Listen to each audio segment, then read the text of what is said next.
দোকানে আমার দোকানে মানে 10-12 হাজার টাকার মাল চুরি হয়েছে। থাকে বাজার ডিউটি এনেই থাকে আমার দোকানের সামনে, তারা থাকা সত্ত্বেও আমার দোকানতে চুরি হয়েছে। এমন হয়েছে আপনারা অভিযোগ করছি না কোনো সময়, এবার মানে 10-12 হাজার টাকার মাল একবার চুরি হয়ে গেছে দোকানে। এনার ডিউটি থাকে, বাজার ডিউটি থাকে, পুলিশের ডিউটি থাকে, মেন জায়গাতে আমার দোকান, তাহলে এনে আমার প্রশ্ন আমার চুরি হয়। 10 বছর না 5 বছর ধরে দোকানদারি করতেছি আমি। 6 বছর এমন হয়েছে আমার টার্গেট, আমার চুরি হয়। তোমার নাম কি? আমার নাম নয়ন দেবনাথ।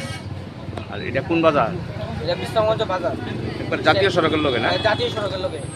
এদিকে ডিউটি হয়, নাইট ডিউটি এদিকেই হয়, সব তারা থাকা সত্ত্বেও আমার দোকানটা চুরি হয়, প্রায় সময় চুরি হয়। পুলিশে জানাইছো নি? পুলিশে জানাইছি। আইসেনি পুলিশ? এখনো আইসে না। কালকে রাত্রে হয়েছে না? কালকে রাত্রে হয়েছে। শুধু কি ফল নিয়েছে না অন্যতা? শুধু ফল হয়েছে। কয় দোকানে হয়েছে তোমরা? আমরা 2 দোকানে ফল চুরি হয়েছে। 2জন ব্যবসায়ীর দোকানে?